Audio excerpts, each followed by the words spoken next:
Olá, boa noite. Eu sou Thaís Moraes, direto da Bolsa de Valores de Nova York, em Manhattan. E o mercado fecha com alta nesta segunda-feira aqui em Wall Street.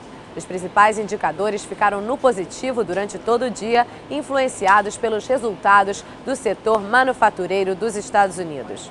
O Dow Jones, que é a principal referência aqui em Nova York, subiu 2,6% e fechou com 8.722 pontos.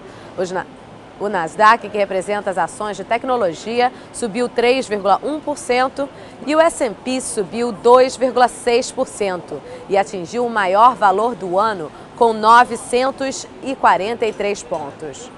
A concordata da General Motors é agora oficial e a empresa, que já foi a maior montadora do mundo, vai sair do índice Dow Jones.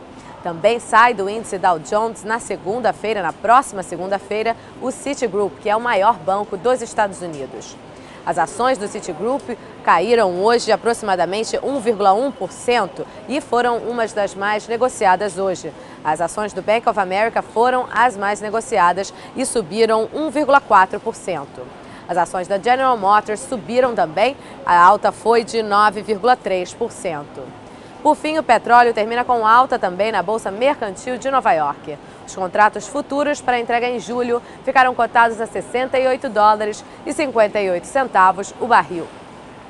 Thaís Moraes para 24 horas, wallstreet.tv.